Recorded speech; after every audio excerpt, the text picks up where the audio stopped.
ये कहानी कविता की है, जो अपने पति अविनाश और अपने सास ससुर के साथ अपने ससुराल में रहती थी।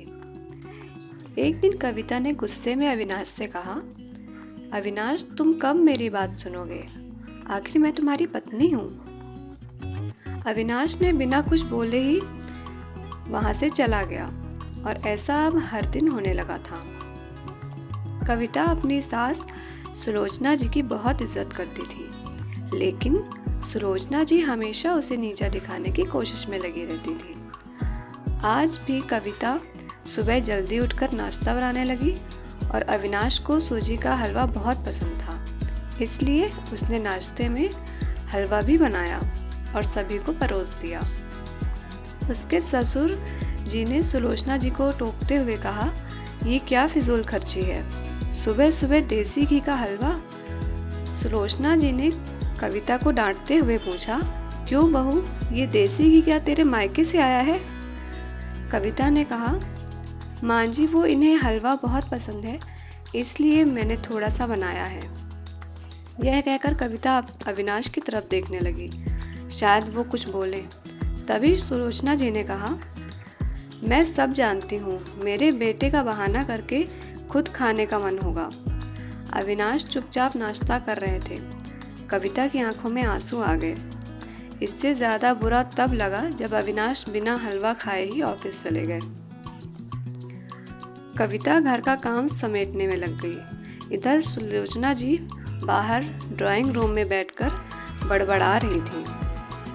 काम करके कविता अपने कमरे में जाकर रोने लगी। कितने नाजों से पाला था उसके पापा ने उसे आज भी याद है। एक बार उसने गाजर का हलवा बनाने के लिए कहा था, लेकिन माँ ने सूजी का हलवा बना दिया था। जब पापा को यह पता लगा तो वे तुरंत बाजार गए और वहाँ से ढेर सारा गाजर का हलवा लेकर आए और उस दिन बिना कहे 2-3 दिन में गाजर का हलवा बनने लगा। आज उसे सूजी के हलवे के लिए कितनी बातें सुनाई जा रही हैं। उसे गुस्सा सास ससुर पर नहीं, अविनाश पर था, जो कि कुछ बोल नहीं पाए। शाम को उसने अविनाश से शिकायत की तो वो बस इतना ही बोले, इस घर में केवल माँ की पसंद का खाना बनता है, आगे से मेरी पसंद का कुछ मत बनाना। कविता ने अविनाश से बात करना बंद कर दी। आखिर क्या कसूर था कविता का? यही कि अविनाश से बहुत प्यार करती थी वो। इसी तरह कुछ दिन बीत गए।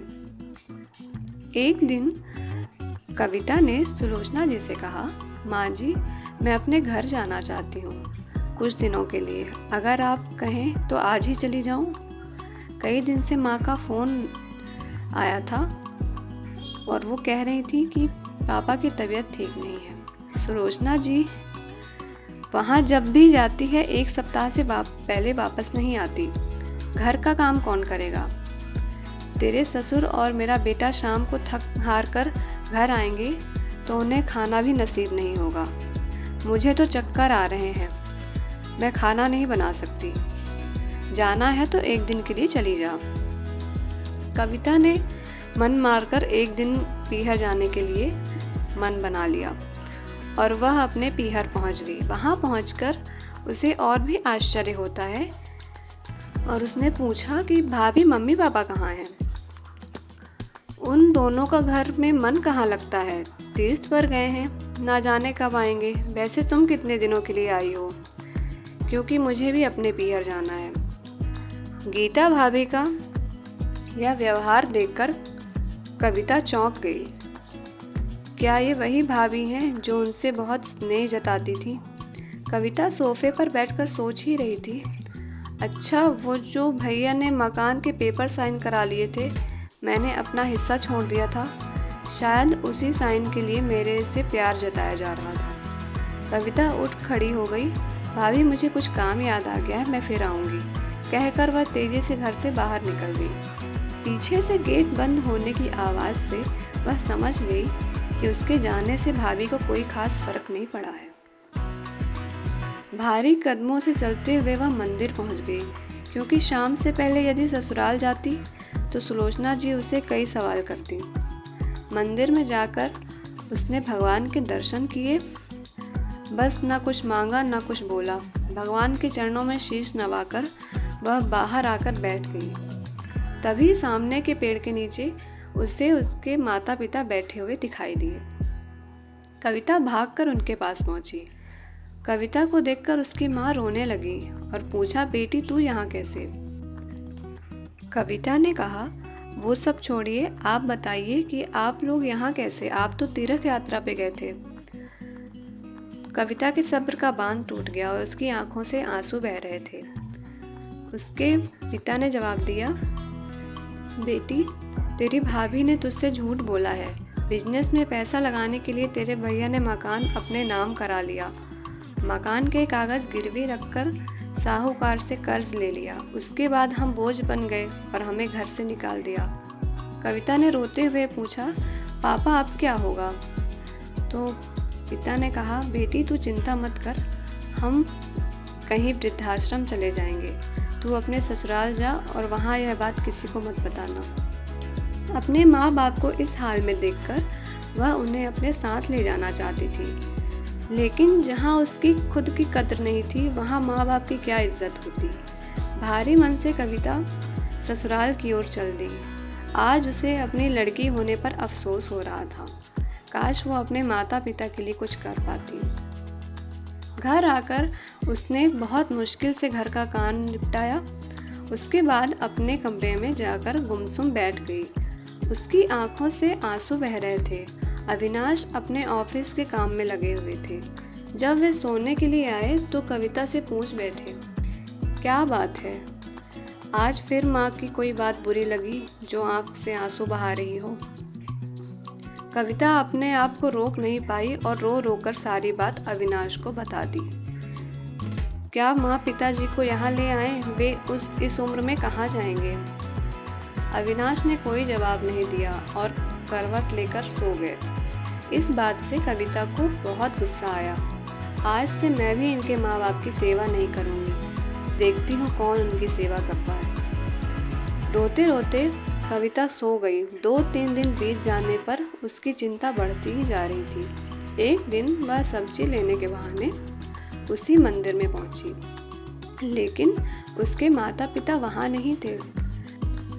कविता ने पंडित जी से पूछा, पंडित जी मेरे माता पिता उस पेड़ के नीचे बैठे थे, कई दिन से उनका कुछ पता है क्या? तो पंडित जी ने पूछा कि तुम्हारा नाम कविता है क्या? तो उस कविता ने जवाब दिया, जी हाँ, लेकिन आपको कैसे पता? पंडित जी ने कहा, तुम्हारे माता पिता ने यह पता दिया था और कहा था कि अब वे यहाँ रहने लगे हैं। कविता ने पता देखकर यहाँ से कुछ दूर जाने का सोचा। कविता ने मंदिर के बाहर निकलकर ऑटो रिक्शा किया और उस पते पर चली गई।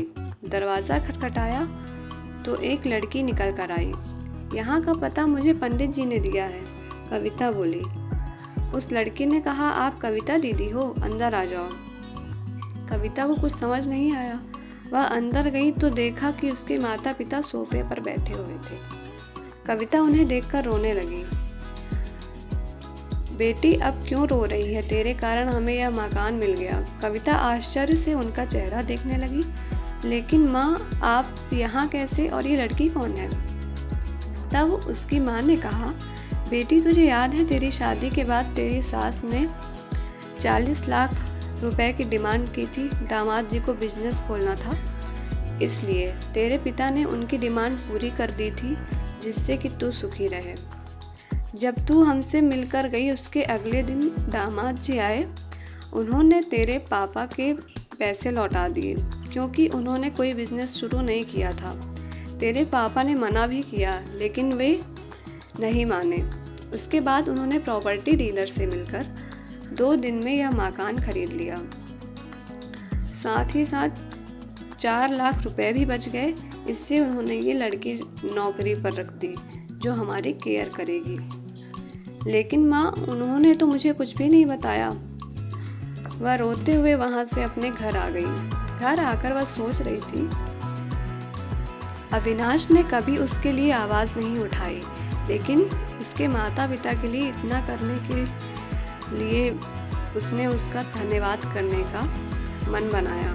और उसने सोचा कि इतना तो कोई सगा बेटा भी नहीं कर सकता। रात को अविनाश घर आया तो उसने उससे पूछा कि आपने ऐसा क्यों किया?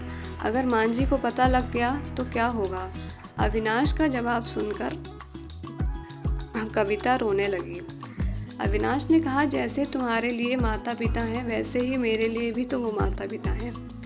मैंने पैसे लेते समय ही सोच लिया था कि एक दिन ब्याज के साथ सारे पैसे लौटा दूंगा, लेकिन जब बिज़नेस शुरू नहीं हो पाया तो मैं इन पैसों को अपने पास रखकर सही समय आने का इंतज़ार कर रहा था।